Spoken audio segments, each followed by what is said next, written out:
سلام دعنا هبلنا تخطاتلتي أقسماوان مراخب حفاش AMN نزي ساعات تسنادو زيناتات انه فلما كان دغندي ندبتاتينا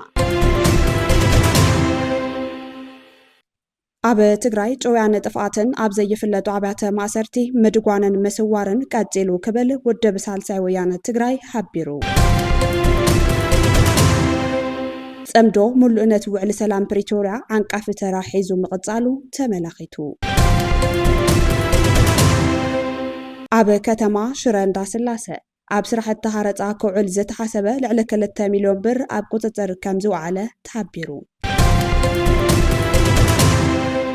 ተጋደልቲ ሲቪል ሰርቫንት ትግራይ ናብ ስራሕ ቦታና ምለሱና ዝብሉ ሕቶታት ኣልዒሎም ሱዳን ኣብ ልዕሊ ኢትዮጵያውያን ተዋጋእቲ ናይ ሞት ፍርዲ ክትፈርድ ቀሪብ ኣላ ዝርዝሩ ይስዕብ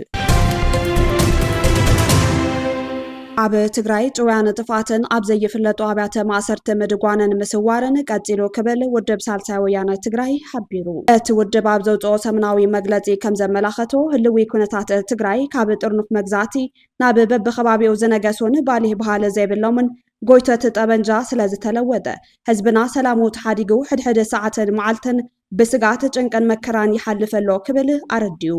መግለፂ ሳልሳይ ወያነ ትግራይ እንትቕፅል ህዝብና ንልዕሊ 2 ዓመታት ዝሓለፈ ፅንተት ከይኣክል ሕዚ እውን ሰላም ሓሪምዎ ዕለታዊ ምንቅስቓስ ተገዲቡ ከተማታት ትግራይ ኣብ ጠላዕ ቃትሪ ሰብ ዘይረኣየለን በረኻታት ኮይነን ናይ ኩናት ደበና ድባብ ተፈጢሩን ህዝብና ናብ ስጋት ሰለሎ ኣትይዎ ነብዘለሉ ኣዝዩ ፈታኒ ኩነታት ንርከብ ድማ ይብል ብኻልእ መዳይ ኣብዚ ዘመን ቀሊል ዘይበሃል ቁፅሪ ደቂ ብሄረ ትግራይ ዕጮኦም ጮውያን ጥፋትን ከምኡ ድማ ስሩዓት ዘይኾኑን ዘይፍለጡን ቤተ ማእሰርትታት ምድጓንን መስዋርን ኮይነሎ ኣብ ዝሓለፉ ሰሙናት ዝተጨወየን ዛጌት ዝተኣሰረሉ ቦታ ዘይፍለጥን ተጋዳላይ ጉዕሽ ገብረን ካልኦት ኣባላት ሰራዊትን ቅድመ ዋርሕ ተጨዊዩ ሃለዋቱ ዘይተረኸበ በዓል ሞያ ካሜራ ፊልሞን ገብረ ህይወት ፊላሪ ኣብ ማሕበራዊ ሚድያ ዝነጥፍ ብርሃነ ገብረ ገርግስ ካብ ትግራይ ተጨዊዩ ዝተሰወረ ኤርትራዊ ደላይ ፍትሕን ካልኦትን ተግባራት እቶም በብኸባቢኡ ዝነገሱ ጎይቶት ጠበንጃ ሰበ ሕወሓት የርኢ ደቂ ብሄረ ትግራይ ኣብ ዘይፍለጡ ቤተ መሓዩራት ዝተኣሰሩ ወገናት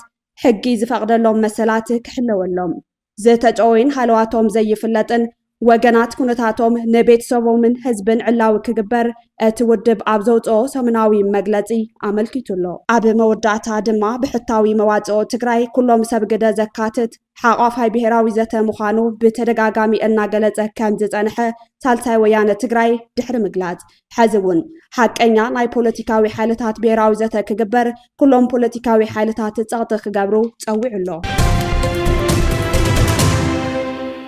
ጸምዶ ምሉእነት ውዕሊ ሰላም ፕሪቶሪያ ዓንቃፍ ተራ ሒዙ ምቕጻሉ ተመላኺቱ ኢትዮጵያ በሪ ባሕሪ ከይትረክብ ሓይልታት ጥምረት ይፈጥሩለው ብምባል ኣብ ወራሪ ሓይሊ ፋኖን ሰራዊት ኢትዮጵያን ዝነበረ ወተሃደራዊ ወጥሪ ክቕንስ ይግበር ከም ዘሎ ድማ ተፈሊጡ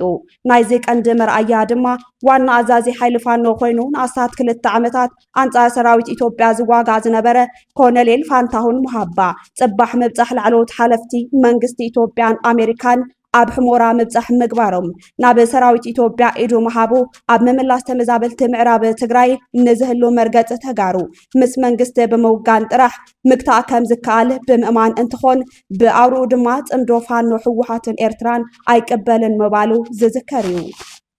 ሕወሓት ሻዕብያን ግምፅን ንኢትዮጵያ ከፍርስዋ ይደልየለው ዝብል ቀስቃሲ ኣጀንዳ ሒዙ ተበጊሱ ዘሎ ስርዓት ብልጽግና ሓይሊ ፋኖ ንኽበታተን ምኽንያት ይኸውን ከም ዘሎ ዋላ እኳ ተተገለጸ ብኻልእ ገጽ ፋኖ ጥምረት ብምፍጣር ሓደ መርገጽ ምሓዙ ቢቢሲ ኣረጋጊጹሎ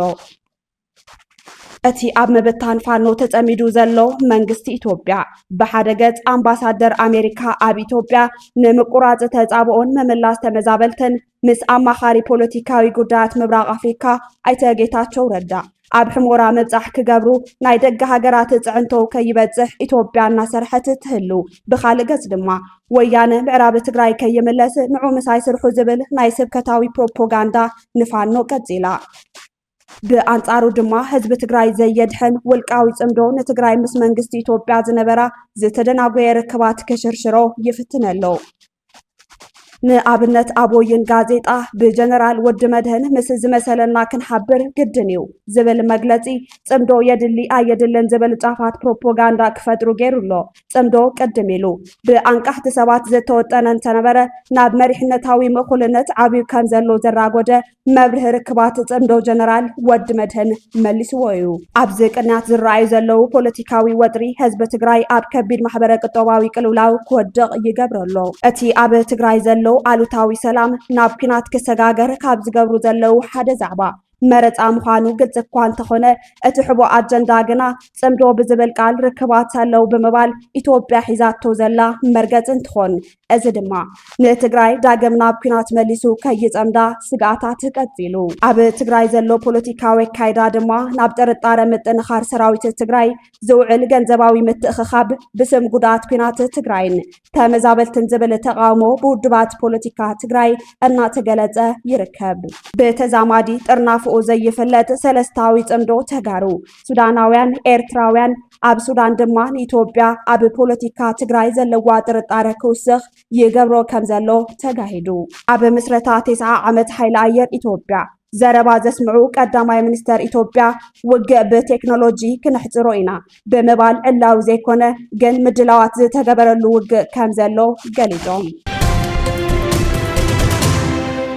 ኣብ ከተማ ሽረ እንዳስላሴ ኣብ ስራሕቲ ሃረፃ ክውዕል ዝተሓሰበ ልዕሊ 2 ሚልዮን ብር ኣብ ቁፅጥር ከም ዝወዓለ ተሓቢሩ። ኣብ ዞባ ሰሜናዊ ምዕራብ ትግራይ ከተማ ሽረ እንዳስላሴ ኣብ ስራሕቲ ሃረፃ ክውዕል ኢድ ብኢድ ዝተረኸበ ልዕሊ 2.2 ሚልዮን ብር ኣብ ትሕቲ ቁፅጥር ከም ዝወዓለ እዩ ተገሊጹ ዘሎ። ኣብዚ ጉዳይ ኣመልኪትና ኣብ ትግራይ ኣብ ባንክታት ብዘጋጠመ ሕፅረት ጥረ ገንዘብ ምክንያት ህዝብን ሃረፃ ከም ዝተሳጥሐ ገሊፅና መንባርና ዝዝከር እዩ። ነዚ ኣመልኪቱ ሎሚ ዕለት 19 ጥሪ 2018 ዓ.ም ኣብ ዝተዋሃበ ጋዜጣዊ መግለጺ ተወካሊ አዛዚ ፖሊስ ከተማ ሽረ እንዳስላሴ ምክትል ኢንስፔክተር ገብረ ኣነንያ ተኽላይ ከም ዝሓበርዎ ዕለት 17 ጥሪ 2018 ዓ.ም ኣብታ ከተማ ቀበሌ 04 ልዕሊ 2.2 ሚልዮን ብር ጥረ ገንዘብ ሒዙ ካብ 3 ክሳብ 5 ሚታዊ ሃረፃ እንዳኽፈለ ክዕድል ዝተረኸበ ውልቀ ሰብ ምስ ኤግዚቢቱ ኣብ ትሕቲ ቁፅጥር ከም ዝወዓለ ተሓቢሩ። ሃረፃ ብሕጊ ገበን ብሃይማኖት ሓጢያት ብባህሊ ድማ ነውሪ እዩ ዝበሉ ምክትል ኢንስፔክተር ገብረ ኣነንያ ተኽላይ ኣብ ዘይሕጋዊ ተግባር ዘሳተፉ ኣካላት ካብ ተግባሮም ክእርነቡ ሕብረተሰብ ድማ ከምዚ ዓይነት ተግባር እንትርኢ ንዝምልከቱ ኣካል ሓበሬታ ክህብ ምዒዶም። ሓላፊ ቤት ጽሕፈት ሰላምን ጸጥታን ከተማ ሽረ እንዳስላሴ ኣይተበሪሁ ኣይዳይ ብወገኖም ብሰንኪ ኣብ ባንክታት ዘጋጠመ ሕፅረት ገንዘብ ሕብረተሰብ ዝዓቆሮም ዝተለኣኽሉን ገንዘብ ክረክብን ክጥቀምን ከም ዘይከኣለ ብምሕባር ነዚ ከም ሰናይ ኣጋጣሚ ብምጥቃም ኣብ ሃረፃን ብዝበዛ ዝተጸገመ ህዝብን ዝነጥፉ ውልቀ ሰባት ከም ዘለውን ነዚ ኣደብ ንምትሓዝ ብዕቱብ ይስራሕ ከም ዘለውን ኣረዲዮም። ሕብረተሰብ ንመንግስቲ ኣሚኑ ኣብ ባንክታት ዝዓቆሮ ገንዘብ ክረክብ ብዘይምኽኣሉ ግዳይ ዝተፈላለዩ ፀገማት ይኸውን ከም ዘሎ ዘዘኻኸሩ ከንቲባ ከተማ ሽረ እንዳስላሴ ኣይተ ገብረ መድህን ዮሃንስ ብግዶም ንንባዕልኻ ምትሕግጋዝ ኣብ ዘድልየሉ ወሳኒ እዋን ውሑዳት ሰብ ገንዘብ ነቲ ኣብዝሓ ሕብረተሰብ ብሃረፃን ካልኦትን ይብዝብዝዎ ከም ዘለውን ነዚ ንምዕራይ ዝተጀመረ ስራሕቲ ምኽባር ሕጊ ተጠናኺሩ ከም ዝቕፅልን ተዛሪቦም። ተጋደልቲ ሲቪል ሰርቫንት ትግራይ ናብ ስራሕ ቦታና መለሱና ዝብል ሕቶታት ኣልዒሎም። ካብ ዝተፈላለዩ ኣሃዱታት ዝተውፃፁ ተጋደልቲ ሲቪል ሰርቫንት ናብ ስራሕና ክንመለስ ይግባእ ነገልግሎ ዝነበርና ህዝቢ እኽል ግልጋሎት ዘይምርካቡ የተሓሳስበና እዩ ብምባል ኣብ ቤት ጽሕፈት ጊዜያዊ ምምሕዳር ትግራይ ቢሮ ሰላምን ጸጥታን ቢሮ ሲቪል ሰርቫንት ትግራይን ሕቶኦም ንምቕራብ 19 ጥሪ 2018 ዓ.ም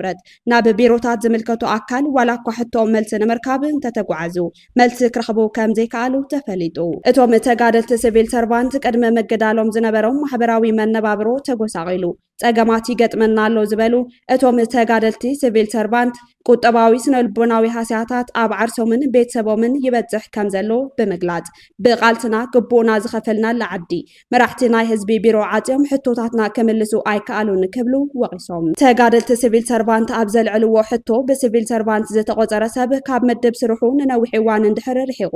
ብገዛእ ፈቃዱ ስርሑ ምልቃቁ ከም ዝውሰድ ከም መርትዖ ዘቕርቡ ዘለው ተጋደልቲ ሲቪል ሰርቫንት ትግራይ መሰል ሲቪል ሰርቫንት ክረጋገጽ ብውዳበ ቢሎም ኣብ ቀጻሊ ቃልሲ እኳ እንተሃለው ኣብ ትግራይ ዘለው ስርዓትን ሕቶታቶም መልሲ ክረክብ ኣይገብርን ዘሎ ክብሉ ድሕሪ ምግላጽ መላእ ተጋዳላይ ሲቪል ሰርቫንት እዞም መሰላት ሲቪል ሰራሕተኛ ክኽበሩ ኩሉ ዝከኣሎ ክገብር ኣተሓሳሲቦም። ሱዳን ኣብ ልዕሊ ኢትዮጵያውያን ተዋጋእቲ ናይ ሞት ፍርዲ ክትፈርድ ቀሪባ ኣላ። ኢትዮጵያውያን ዝርከብዎም 122 ወጻእተኛታት ኣብ ኩናት ሕድሕድ ሱዳን ንቕልጡፍ ምላሽ ሓይልታት RSF ከም ዝድግፉ ተኸሲሶም ኣለው። بمسرد دايركتر بيت صحفة جبناوي مرمرة سودان انتصار عبد المطهر እዞም ተኸሰስቲ ካብ ኢትዮጵያ ኮሎምቢያ ቻድን ደቡብ ሱዳንን ዘመጹ ዕጥቋት ተዋጋእቲ እዮም እቶም ጥርጥራት ኣብ ግንባር ሰራዊት ሱዳን ይዋግኡ ከም ዝነበሩ ዝንገር እቲ ዳይሬክተር እቶም ተኸሰስቲ ዝተመስረተሎም ክስታት ገበን ቅትለት ስለ ዝኾነ ገበንኛታት ኮይኖም ክርከቡ ከለው ዝጽበይዎ ፍርዲ ብርግጽ ናይ ሞት መቕጻዕቲ ምዃኑ ኣውጆም እቲ ውግእ ካብ ዝጀመረ ሒዙ ኣብ ሱዳን 188,405 ዘተፈላለየ ገበናዊ ክስታት ቀሪቡሎ ኣብቲ ኩናት ትሕቲ ዕድመ ኮይኖም ተገዲዶም ዝዋገው ዝነበሩ ብድምር 135 ቆልዑ ናብ ስድራ ቤቶም ከም ዝመለሰውን ተገሊጹ በዚ ፍርዲ እዚ ብዙሓት ሰባት እቲ ኣብ መንጎ ኢትዮጵያን ሱዳንን ዘሎ ርክብ ክሳዕ ክንደይ ከጋድዶ ከም ዝኽእል ኣተሓሳሲቦም ኣለው ብፍላይ ብዛዕባ ናይ ሞት መቕጻዕቲ ዝገልጽ ውሳኖታት ኣቓልቦ ኣህጉራዊ ማሕበረሰብ ክስሕብ ተጽቢት ይግበረሉ ኢሉ ጸብጻብ ምርመራ ሱዳን ኢንቲሳር ኣብ ደቡብ ኣፍሪካ ድኽነትን ስእነት ስራሕን መንካዩ ተመላኺቱ ኣብ ደቡብ ኣፍሪካ ዝተገበሩ መማሓይሽታት ኢኮኖሚ ድኽነትን ስእነት ስራሕን ኣብ መንካይ መዳይ ውጽኢት መምጻእ መጀመሮም ፕሬዝደንት እቲ ሃገር ሲሪል ራማፎሳ ኣፍሊጦም ፕሬዝደንት ሲሪል ራማፎሳ ኣብ ዝሃብዎም መግለጺ ድኽነትን ስእነት ስራሕን መንካዩ ኢኮኖሚ እቲ ሃገር እናሓወየ ምዃኑ ዘርኢ እንትኸውን እዚ እውን ብኣቆጻጽራ ኣውሮፓውያን ኣብ መወዳእታ 2025 ከባቢ ነቲ ኢኮኖሚ ዳግማይ ንምህናጽ ናይ ዝተገበረ ሓበራዊ ጻዕሪ ምዃኑ ገሊጾም መረዳእታ ትካል ስታቲክስ ደቡብ ኣፍሪካ እውን ኣብቲ ሃገር ኢኮኖሚያዊ ኢፍትሓውን ብልዑል ደረጃ ምንካዩ ዘረጋገጸ እንትኸውን ነዚ እውን ትሑት ዝቕባበ ዋጋን ፍሰት መዋዕለ ንዋይ ምውሳኹን ከም ምኽንያት ቀሪቦም ዘላቒ ዕቤት ንምምዝጋብ ኢንቨስትመንት ምስፍሕፋሕን መሰረተ ልምዓታት ህዝቢ ምጥንኻርን ቀጻሊ ኣንፈታት ጠመተ ምዃኖም እቶም ፕሬዝደንት ሓቢሮም ካብ ኣኽሱማውያን መራኸቢ ሓፋሽ ናይዚ ሰዓት ዜናታት ክትከታተሉ ጸኒሕኩም ንምክትታልኩም ነመስግን ምስ ዝተረፉ መደባትና ሰናይ ግዜ